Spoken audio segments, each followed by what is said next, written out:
When I talk about Vini's performance, you touched upon, he didn't have a great game. What struck me, though, when he came off, he got a lot of stick. It looked like he was kind of trolling the crowd at the Montjuic. Yeah.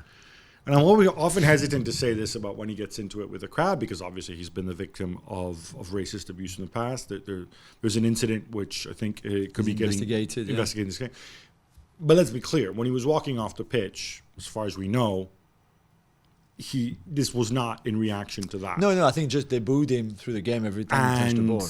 You could see Carlo at one point. Carlo had to drag it, It's just like, get off. Because he doesn't need for Vini to get booked again. He doesn't need... Yeah. I don't like that behavior. I think it's... I can deal with it when it's in response to an incident. I haven't been racially abused in the way Vinicius Jr. has. So I am not going to pass judgment on how somebody reacts in that way. But here, it just really came across as like the occasion gets them. And maybe you can understand it to some degree if you've had a great game and whatever, but he didn't have a great game. No, a very frustrating afternoon for him. Yeah, you're right. I don't know. At the time when he's coming off, I think they're still losing 1-0. Yeah. Yeah, I don't know. I was a bit surprised because you're right. He doesn't usually, until he was provoked, unless he was provoked and unless it was a reaction to something, he doesn't usually. He's not trolling people. He's not. We're going to talk about Julien later, and you're not happy with what Mbappe did on Sunday, which I can understand in a way. Although I will defend him. For Vini, I don't know. It was strange, and I understand the frustration maybe because the afternoon was tough. There was that rugby tackle from Ferran who got booked on him right on the touchline, which this is not football really, and clearly Barca had almost an anti-Vini plan because the back three is also to make sure that he doesn't do anything. You always had one or two players. You had Araujo and then Inigo or Christensen coming and covering all the time, so it can't have been easy for him. I'm not sure if that's enough to justify in a way the kind of trolling and you clap them and you because they booed you. I want to talk about, we talk about Real Madrid's performance, and I'm trying to wonder, what can Carlo do? Right. There's a transfer window in January. Maybe somebody comes in, maybe they don't. But what can he do? So far, every indication is that they don't have plans to bring anybody else in January.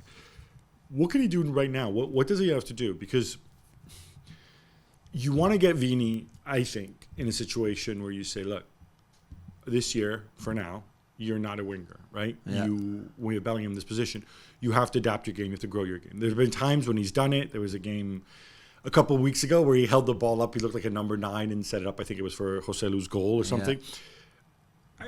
He's not going to do that all the time. But the reality is, in this system, he's really going to struggle because there's no center forward there. Yeah. Bellingham's not actually playing center forward. Yeah.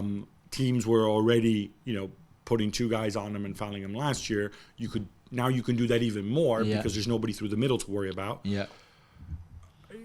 Should Carlo be thinking of a tactical change? Should he be maybe considering, weird as it sounds, maybe going with Vini, Joselu, and Valverde in the winger position, and dropping Jude deeper? Maybe. Should you tinker with it when you're top of the table? So they've lost Tchouaméni now for a few weeks with that metatarsal fracture.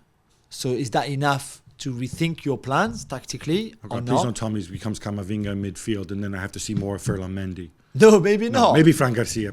Yeah, but still, is that enough, the Tchouaméni injury? Because you can slot in Cruz a bit deeper and have still Camavinga, Valverde, and then Bellingham, so you keep the diamond the same way. I don't know. I just think the diamond doesn't help Vini. Right? We agree on that. Yeah, it's just not for him. I don't know. I think over time you can learn and you can adapt. But if you're playing every 3 days, as Real Madrid are, because of the Champions League and whatever else, it's really difficult to learn and adapt in that way. Still too much even, Gab. 4-4-2 diamond for Vini then to get into his favorite left winger position. You just need to. Can't do that. No. He does not have the time to do that. And I just think he's such an asset to the club. The club have made such a long-term commitment to him. You have to figure this out somehow. 4-2-3-1 maybe? So then you only have Camavinga and Cruz in the middle. And then Jude can still be a bit of a 10. Vini on the left, Valverde on the right. And then Rodrigo or Joselu but then you obviously lose a little bit of Control in midfield. Yeah, and what you could do in midfield. That's okay. Bellingham can run around like a maniac, like he used to do. Yeah, but if you give him more freedom and if you ask Yeah. him to do that, he's not going to score as many goals. I'm fine. I don't care who. If I'm Real Madrid, I wouldn't care who scored. He could not. Well, no, Bellingham because cannot if he score the doesn't rest score of the those, season. if he doesn't score those goals, Well, as long as Vinicius makes up for it. yeah, then but I'm okay he would with not it. make up for all of them, because just to go back on your point about they don't deserve to win that game. I think everybody was pretty clear. Maybe a draw, maybe, but they lost against Atletico Madrid. They were really poor, and Atletico were outstanding. We've seen them in the Champions League, which they always start slowly in the group stage. I get that, but still, they were not very. They haven't been great against teams like Getafe, Celta Vigo. They won, okay, and that's all you care is about winning. I get that, but they were not very convincing again. Yeah. This is the point. Bellingham is papering over cracks right Massively. now for Real Madrid. And I think Carlo knows that. And I think he's been pretty honest about it. Meanwhile, I want to take But then just to finish on that, Okay, so sorry. then what, you keep the formation the same, even if clearly it's only don't. working You have for to Jude. you have to have the courage to change it. I think you have to have the courage to change the formation, to say, I can't have so much This pressure. is not sustainable, I think. It's not sustainable. And then you ask yourself, how do I put Vini in the best possible position? I think Vini can still grow as a player and become a better rounded player than he has been. It's been very easy until now. Oh yeah, just have Vini wide on the left, give him just the chuck ball the ball and into then, space, and ha, right? He's a one-trick pony, and he's going to get older, and he gets fouled all the time. So he needs to evolve. It's difficult, as we said, it's difficult to evolve on the fly. But for now, I think you need to find an alternate plan.